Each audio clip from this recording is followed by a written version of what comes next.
King Pandion of Athens was in despair. His kingdom was under siege, barbarians threatened his borders, he needed help. He called upon his allies for aid. One by one, they refused. His heart grew heavy. Was Athens doomed? Then, a sail appeared on the horizon. A ship approached, bearing the proud flag of Thrace. At the helm stood King Terry, a fierce warrior with a heart of gold. He had heard Pandion's pleas and had come to help. Relief washed over Pandion. He welcomed Terry with open arms. Terry fought bravely alongside the Athenians. He drove back the invaders. He saved Athens from certain destruction. Pandion was eternally grateful. He offered Terry his eldest daughter Procne in marriage. Terry accepted. He had been captivated by Procne's beauty and grace. The people of Athens rejoiced. Their city was safe. Their king's daughter was to marry a hero. But fate, as always, had other plans. The shadow of tragedy loomed. It would not be long before darkness descended upon the house of Pandion. The wedding was a grand affair. Celebrations filled the streets of Athens. Procne, radiant in her wedding finery, stood beside Terry, the warrior king. Their happiness seemed boundless. The future stretched before them, filled with promise. Years passed. Procne and Terry ruled Thrace together. They brought peace and prosperity to the land. Their love grew stronger with each passing day. They were blessed with a son, Itis. Their happiness was complete, yet a shadow lingered in Procne's heart. A longing for her family, for her beloved sister Philomela. She had not seen her since her marriage. She yearned to hear her voice, to feel her touch. Procne confided in Terray. She poured out her heart to him. She spoke of her love for Philomela, her desperate desire to see her again. Terry, moved by his wife's sadness, made her a promise. He would sail to Athens. He would bring Philomela back to Thrace. He would reunite the sisters. He would see the light return to his beloved Procne's eyes. Little did he know, this promise would set in motion a chain of events that would lead to unimaginable horror.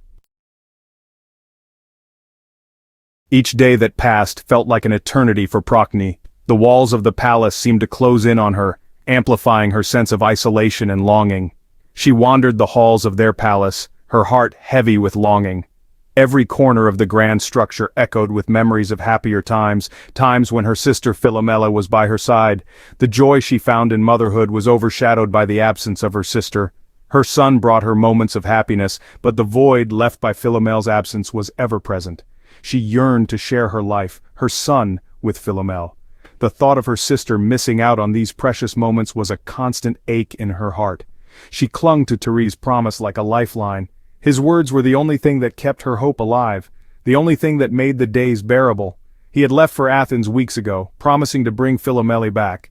Each day she counted the moments, hoping for his swift return. She awaited his return with a mixture of anticipation and dread.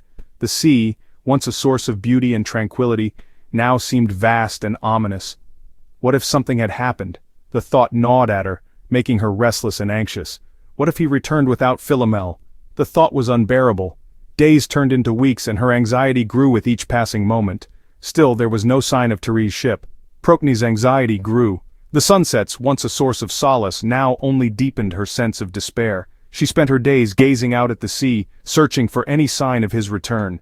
Every wave that crashed against the shore seemed to mock her impatience. Her nights were filled with restless sleep and haunting dreams of her sister. She would wake up in a cold sweat, the image of Philomela's face etched in her mind. Then, one glorious morning, a ship appeared on the horizon. The sight of the sails filled her with a renewed sense of hope. Procne's heart leaped with joy. It was Terray. He had returned. The sight of the ship approaching the harbor was like a dream come true, and with him, she hoped, was Philomela. The possibility of seeing her sister again made her heart race.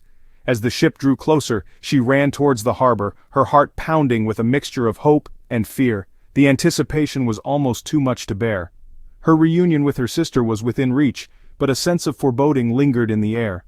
She couldn't shake the feeling that something was amiss, that the joy she so desperately sought might be tainted by an unforeseen sorrow. Section 4. The Serpent's Coils. Terry's darkness consumes him. Philomela becomes his victim.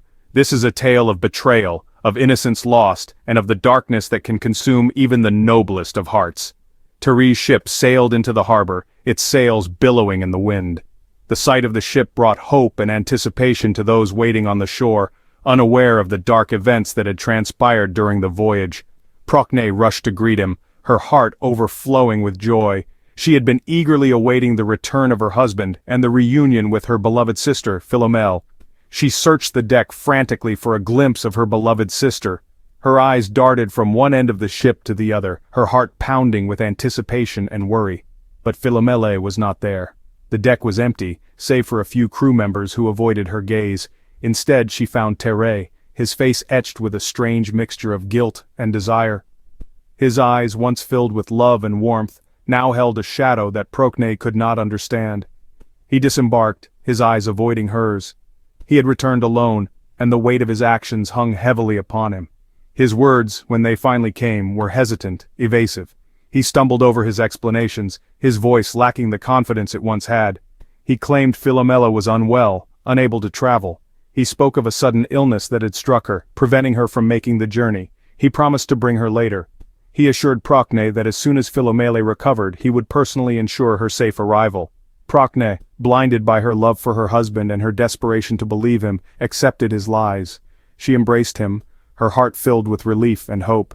She did not see the darkness that had taken root in his heart during the voyage.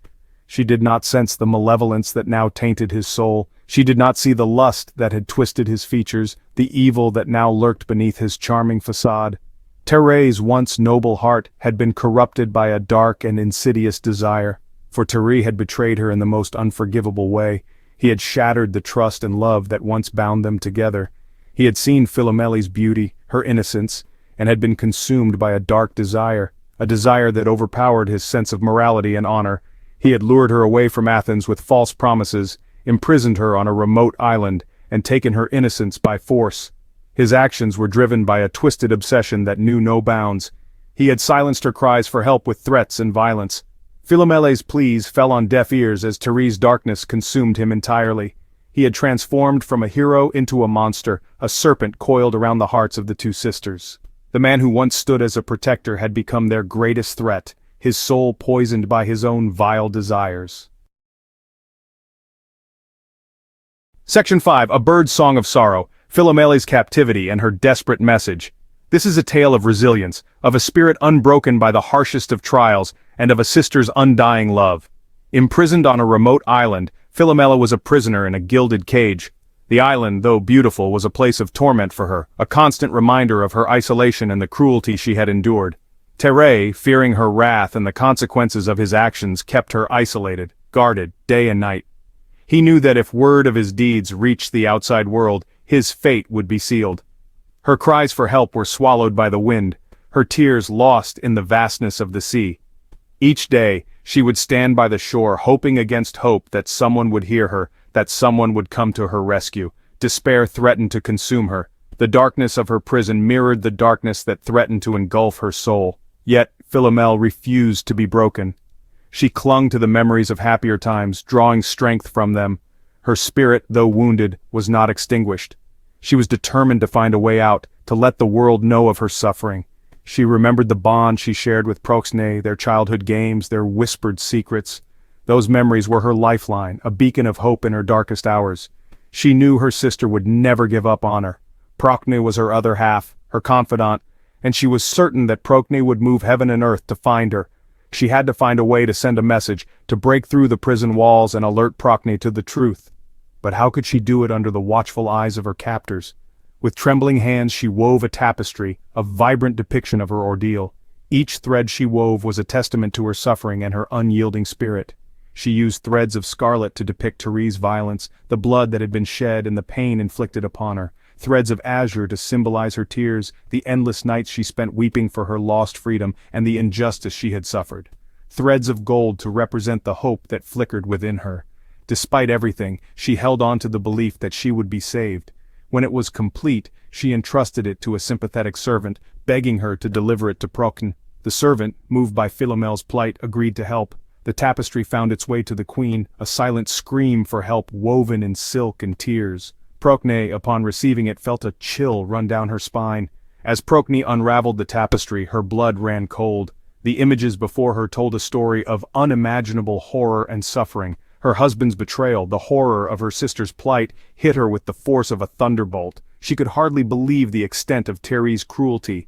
Rage and grief warred within her. She felt a burning desire for justice, for retribution. She would avenge her sister. She would not rest until Terry paid for his crimes. She would make Terry pay for his crimes. The bond between sisters, once a source of joy, now fueled a fire of vengeance that would not be quenched until justice was served.